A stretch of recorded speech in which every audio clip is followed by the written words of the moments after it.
This is When You Were Everything, chapter You Actually Care, pages 73 to 77. You actually care. As soon as I step into homeroom, I see Layla. I notice Dom, too, but I'm so laser-focused on what might happen next with her, so nervous about what she might say, that I can't even acknowledge him when he smiles at me. Layla abruptly walks over and my belly feels like it's full of heavy stones. She looks angry, her brow furrowed or wrinkled, her eyes spitting fire. "Hi," I say slowly. "Did you get my texts?" she asks. I nod and try to ignore how strange it is to hear her raspy voice. I've already forgotten the scratchy quality of it. "Well, why didn't you text me back?" she asks next, and it sounds like an accusation. I shrug instead of telling her the truth, that I only got my phone back this morning. Mr. Yoon asks everyone to take their seats so he can take attendance.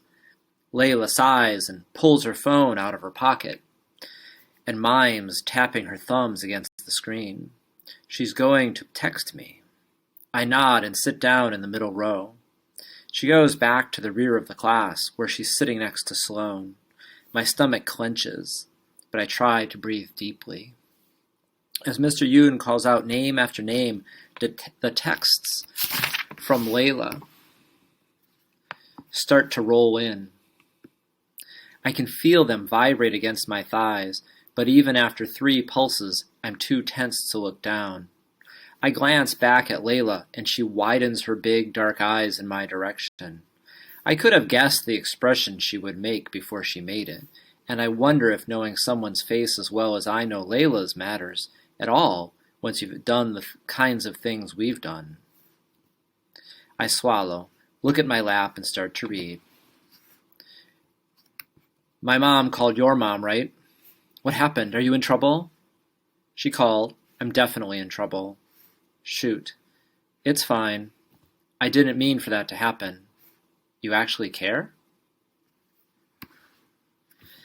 I ask this because it seems like she does. The possibility gives me a strange surge or burst of faith in her that I wish I didn't feel. A long while passes before Layla's next message, and in the space between my words and hers, I think about what I'll say next if she doesn't hate me. And I know how I'll kill the stubborn hope blooming in my belly if she does. I'm having a really hard time with that paper for Novak. I wait for Layla to say more, but when she doesn't, I send, "Okay."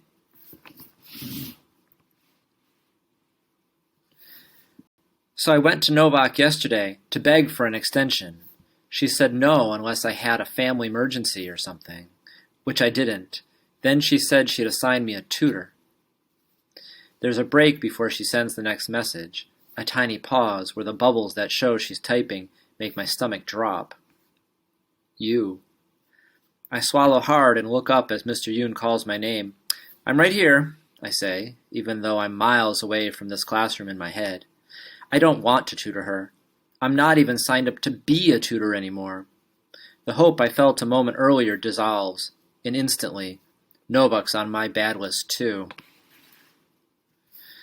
"What does me being your tutor have to do with your mom calling mine?" I was freaking out. "I obviously don't want you to tutor me." Ouch. "Feelings mutual," I send. So after school I was kind of losing it a little bit in my room, and when my mom got home she heard me.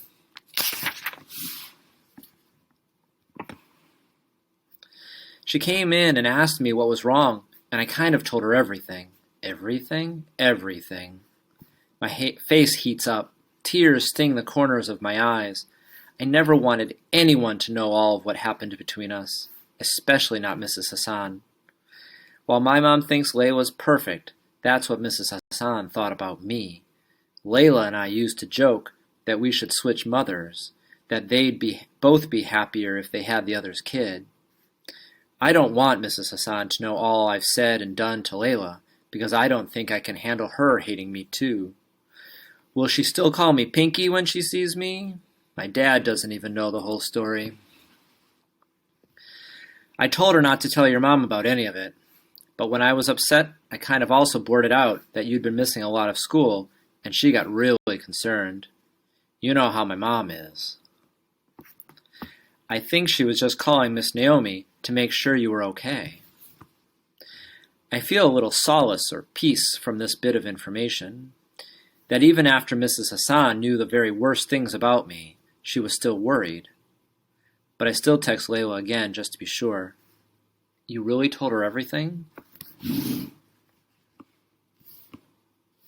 She doesn't text back right away, and though she's less than 10 feet from me, I can't bring myself to look back at her. Yeah, I told her. Now she knows you're and not the innocent little girl you pretend to be.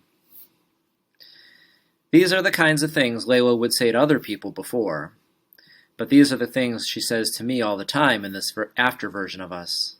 It still catches me off guard. I throw my phone into my bag and onto the floor just to put some distance between my heart and Layla's words.